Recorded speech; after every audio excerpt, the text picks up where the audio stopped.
पहला भाग, ज्ञान की प्यास, शुरुआती जिंदगी और शिक्षा। सोर हुआना इनेस दे ला क्रूज 17वीं सदी के मेक्सिको में सख्त सामाजिक नियमों के समय में ज्ञान और विरोध की मिसाल थीं। एक मिलिट्री कैप्टन और डोना इसाबेल की नाजायज बेटी होने के बावजूद हुआना भाग्यशाली थीं कि उनकी मां शिक्षा की शक्ति में विश्वास रखती थीं। सीमित संसाधनों के साथ भी डोना इसाबेल ने अपनी बेटी की शुरुआती शिक्षा सुनिश्चित की। हालांकि हुआना की बुद्धि और अधिक चाहती थी। वह यूनिवर्सिटी जाना चाहती थी, एक ऐसा सपना जो उस समय महिलाओं के लिए अस्वीकार्य माना जाता था। निडर हुआना ने गुप्त तरीकों से ज्ञान प्राप्त किया। उन्होंने अपनी बहन के शिक्षक को उन्हें गुप्त रूप से पढ़ाने के लिए मना लिया।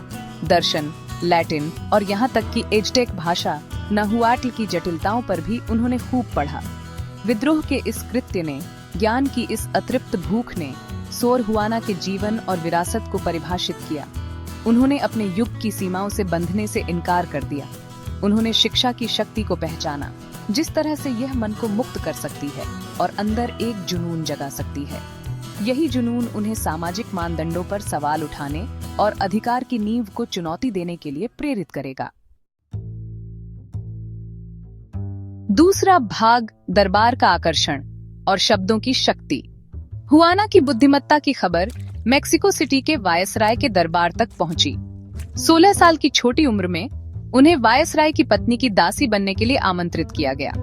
यहाँ दरबार की भव्यता और बौद्धिक जीवंतता से घिरी हुआना खिल उठीं। उनकी तीक्ष्ण बुद्धि और व्यावहारिक टिप्पणियों ने सुंदर कविता और मनोरम नाटकों में बुनी गई उन्हें पसंदीदा बना दिया। इस अवधि का उनका सबसे प्रसिद्ध काम मूर्ख पुरुष नामक एक कविता उनके द्वारा देखे गए पाखंड का एक शक्तिशाली अभियोग बन गई। उन्होंने महिलाओं पर लगाए गए दोहरे मापदंडों को चुनौती दी।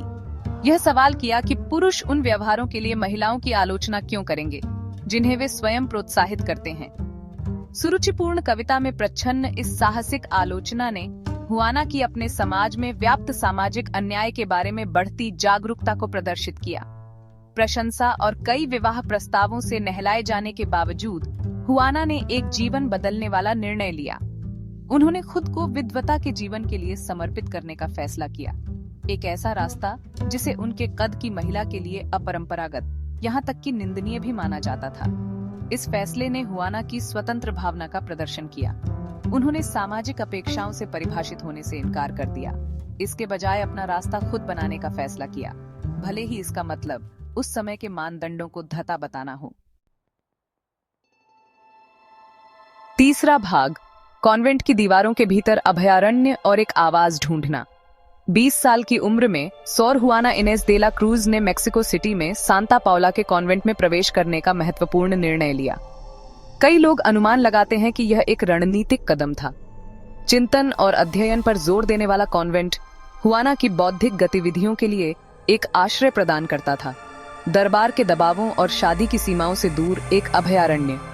कॉन्वेंट की दीवारों के भीतर सोर हुआना की बौद्धिक क्षमता वास्तव में फली फूली। उनका कमरा ज्ञान के अभयारण्य में बदल गया, किताबों, संगीत वाद्य यंत्रों और वैज्ञानिक उपकरणों से भरा हुआ। उन्होंने अपनी पढ़ाई में और गहराई से काम किया, गणित, धर्मशास्त्र और दर्शन में महारत हासिल की।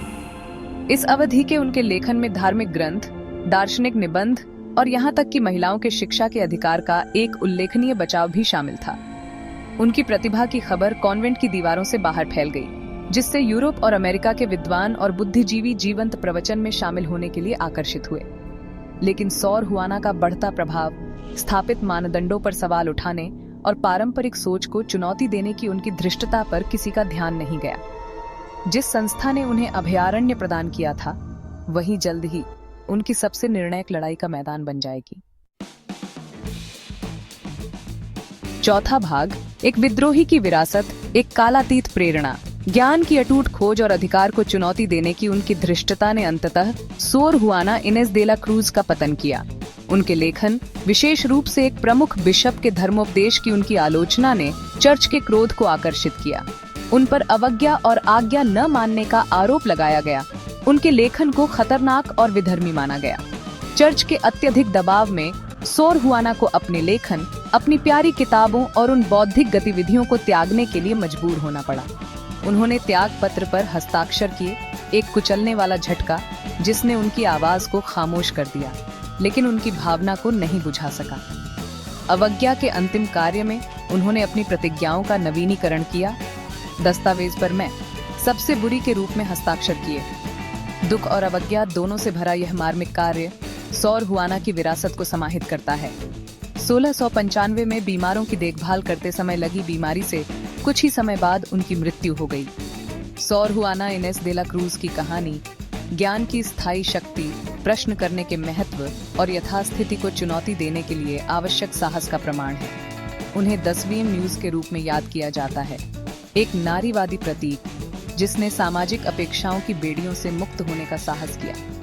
उनकी विरासत महिलाओं की पीढ़ियों को अपनी बुद्धि को अपनाने, अन्याय को चुनौती देने और ज्ञान और आत्म अभिव्यक्ति के अपने अधिकार के लिए लड़ना कभी बंद न करने के लिए प्रेरित करती रहती है।